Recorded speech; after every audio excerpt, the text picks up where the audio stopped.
कलम cut marker के इस्तेमाल में आज हम मुख्तलिफ अल्फाज को लिखेंगे। तो सबसे पहले हम लिखते हैं केक। तो केक को लिखने के लिए अभी देखिएगा कि यहाँ से मैंने अलिफ को बनाया, ठीक है। अब इसके जो ऊपर कश जो बनानी है, ये अक्सर स्टूडेंट्स का मसला आता है, उनको मसला दरपेश है कि ये जो कश है ये नहीं बनती। तो इसको भी आपने अलिफ की तरह ही बनानी है। ये देखिएगा किस तरीके से हल्का सा यूँ टच करना है। ये देखें, ये नोक बना के फिर आपने यूँ दबा लेना है, ठीक है। पूरे कत को दबा के तो नोक के साथ आपने नोक को मिला देना होता है, ठीक है। और अक्सर स्टूडेंट्स को देखा है कि ये जो कश है ये सिंपल इस तरीके से बना देते हैं जिस तरीके से लाइन होती है, ठीक है। इस तरीके से नहीं बनाएंगे। तो अब यहाँ पे हमने छोटी सी मद को बनाना है, छोटी सी मद बनाएंगे और फिर हम यहाँ से ऊपर लेके जाएंगे। मैं अभी लिखने लगा हूँ केक, तो केक को मैं दोबारा से लिखता हूँ।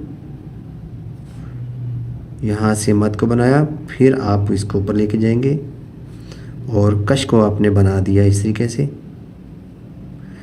और ये जो लाइनों का आपस में फ़ासला है, ये आपने जो उर्दू की खुली लाइन वाली कापी है वो आपने इस्तेमाल करनी है, या पेपर दस्ता, या फिर यह है कि जब आप आर्ट पेपर ले लेंगे तो अब देखें कि आर्ट पेपर के ऊपर लाइनें तो नहीं लगी होती, ठीक है। तो आप फिर लाइनें जो लगाएंगे वो इस पेपर के हिसाब से लगाएंगे। ये देखें, ये जो मेरे पास पेपर है, ये अगर मैं यहाँ पे रखता हूँ तो 19-20 का ही फ़र्क होगा। ये देखें कि ये जो पेपर है इसकी लाइनें ज़रा तंग है, ठीक है। और जो मैंने लाइनें खुद से लगाई हैं इनका जो आपस में फ़ासला है वो थोड़ा सा ज़्यादा है, ठीक है। 19-20 का फ़र्क हो सकता है, ठीक है।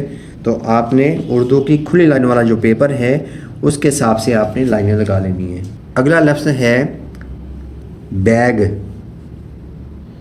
यहाँ से हम बनाएंगे इसको छोटी सी मद और यहाँ पे पूरे कद से ऊपर जाना है। जब ऊपर जाना है तो ये बिल्कुल बारीक लाइन लेके जाएंगे इस तरीके से, ठीक है। और ऊपर से उसी तरीके से कश बना दी, नोक के साथ नोक को मिला के, और यहाँ से आपने बे को बना देना है।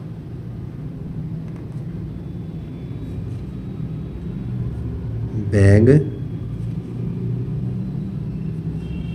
ऐन जो है जब दरमियान में आती है तो अक्सर स्टूडेंट्स को इसमें प्रॉब्लम है, ठीक है। ये देखिएगा मैं किस तरह बनाऊंगा। ये छोटा सा लिप बना के यहाँ से आपने ये नोक की मदद से ऊपर की तरफ जाना है इस तरीके से, ठीक है।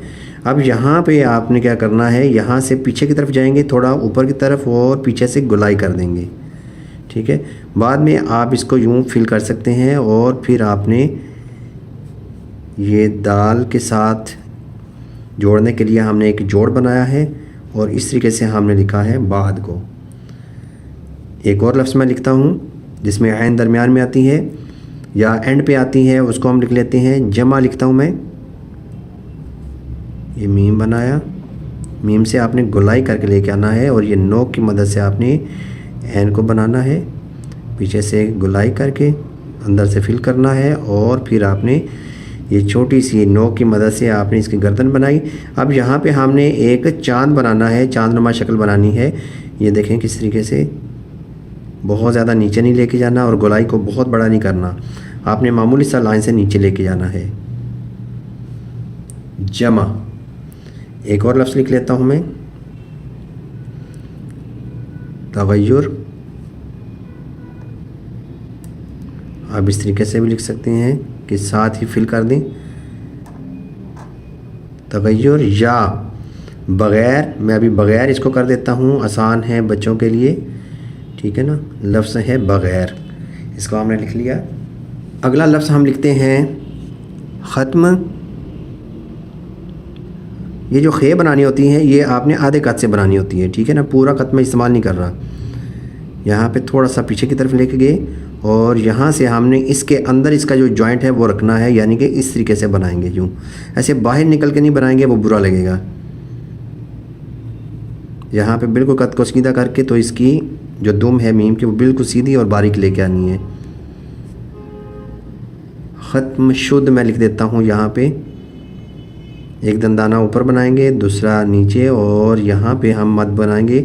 पहले देखें दोनों नोकें हैं और यहाँ पे मद है और गुलाई है। इस तरीके से आप बनाएंगे ख़त्म शुद्ध। अब शुद्ध जो है शीन के ऊपर आपने पेश को लाजमी बनाना है ताकि ये शुद्ध पढ़ा जाए। अगला लफ्ज़ मैं लिखता हूँ वक्त। वाव का जो सर है वो देखिएगा किस तरह बनेगा। ये बिल्कुल सीधा आपने करके एक नुक्ता बनाया है, यानी कि नुक्ता तो इस तरह होता है, लेकिन ये नुक्ता की तरह ही हमने यूँ सीधा ले जाके और थोड़ा सा ऊपर जाना है और फिर गुलाई कर देनी है। ठीक है, ऐसे। और ऊपर वाली नोक के ऊपर आपने थोड़ा सा प्रेशर देके इसको बारीक बनाना है और नीचे आपने आपने ये जो बनाना है नीचे वाला हिस्सा, इसको आपने किस तरीके से बनाना है ये देखिएगा। ये बनाया और कलम को आपने घुमाना है, यानी कि मार्कर को यूँ घुमाना है। ऊपर वाली नोक के साथ आपने लगा के ऐसे झटका देना है। हर साथ साथ कलम को भी यानी कि मार्कर को भी घुमाना है और ऊपर वाली नोक के साथ आपने इसको यूँ तिरछी लाइन बनानी है। ठीक है, फिर देखिएगा एक दफ़ा ये बनाया और ऐसे। ठीक है, तो मैं लिखता हूँ वक्त। यहाँ पे हमने नोक का इस्तेमाल करते हुए जहाँ पर भी बारीकी है वहाँ पे आपने नोक का इस्तेमाल करना है। ठीक है, वक्त। इसी तरह मैं यहाँ पे लिख देता हूँ दौर।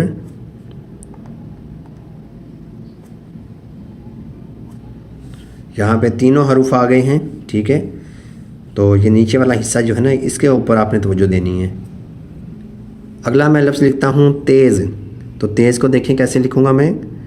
यहाँ से आपने पूरे कद से आएंगे और थोड़ा ऊपर जाके ये मद की तरह बना के यहाँ पे अब आपने क्या करना है, नीचे वाली नोक उठानी है और ऊपर नोक लगी रहे और मार्कर को घुमा के आपने इस तरीके से लेके आना है। ये देखिए ऐसे घुमाना है। ऊपर वाली नोक के साथ हमने ये नीचे वाला हिस्सा बनाना है। पूरे कद से नहीं लेके आएंगे इसको।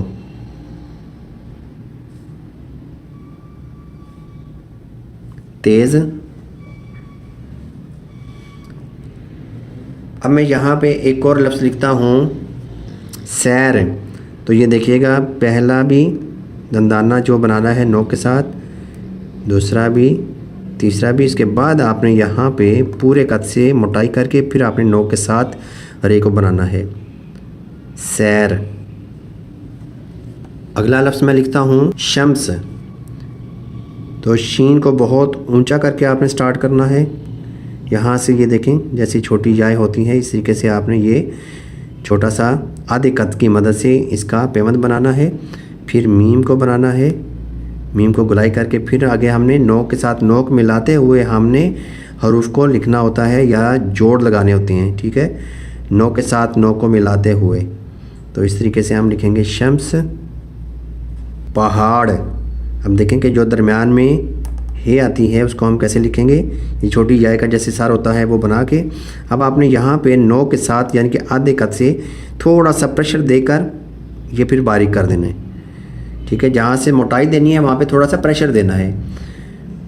अब देखें यहाँ से मोटाई करनी है तो मैं पूरा कद और थोड़ा सा प्रेशर करके, प्रेशर देकर दबा कर फिर बनाऊँगा। जब ऊपर जाऊँगा तो बिल्कुल बारीक और कद को सीधा कर लिया। ठीक है, और बहुत आसान है। सिर्फ थोड़ी सी टेक्निक आपको चाहिए कि कहाँ पे मैंने बारीक करना है, कहाँ पे मोटा करना है। और जब बारीक करना है तो उस वक्त आपने प्रेशर कम कर देना है, नोक का इस्तेमाल करना है। जहाँ से मोटाई करनी है वहाँ पे आपने पूरा कद इस्तेमाल करना है और थोड़ा सा प्रेशर देना है। ठीक है, तो फिर ये आपके हाथ में आ जाएगा। ये देखिएगा, अभी मैं लिखता हूँ कहो। अब यहाँ पे मैं नोक का इस्तेमाल कर रहा हूँ। ठीक है, और प्रेशर भी कम कर दिया है। यहाँ पर भी नोक का इस्तेमाल और प्रेशर कम कर दिया है। यहाँ पे अब मैं पूरे कद का इस्तेमाल करूँगा, प्रेशर ज़्यादा कर दिया है और यहाँ पे मैंने यूँ झटका दिया। ठीक है, कहो। अब मैं अगला लफ्ज़ लिखता हूँ जीम का इस्तेमाल करते हुए। मैं यहाँ पे लिखता हूँ मेहनत, यानी कि जीम या जीम की फैमिली। तो इसको मैं लिख रहा हूँ जीम, यहाँ पे बिल्कुल सीधा जीम का सर और यहाँ पे ये नोक का इस्तेमाल करते हुए, यहाँ पे पूरा कद इस्तेमाल करते हुए मैंने लिख दिया मेहनत। अब देखें ये जो मीम है, मीम का सर ऊपर बनता है जीम की तमाम फैमिली के साथ। जब मीम को जोड़ेंगे तो मीम का सर ऊपर बनेगा और मीम जो है इस तरीके से हम बनाएंगे। ठीक है, आप देखें कि इसकी टेक्निक क्या है कि आपने ये ट्रायंगल बनाना होता है। ये देखें, पहले ऊपर गए सीधा, फिर ये पीछे, फिर यहाँ से हमने इसको बना दिया। ठीक है, तो ये देखें ये ट्रायंगल बन रहा है। तो आपने मीम का सर जो है जीम की फैमिली के साथ ऊपर आएगा। मीम को मीम के साथ मिलाएंगे तो फिर भी मीम का सर, पहली मीम का सर ऊपर और आगे फिर आपने, अगर आपने लिखना है यहाँ पे मैं लिख देता हूँ ममता। ठीक है, तो देखिएगा पहली जो मीम है, पहली मीम उसका सर हमने ऊपर बनाया है। तो डियर स्टूडेंट्स, आज के लिए इतना ही।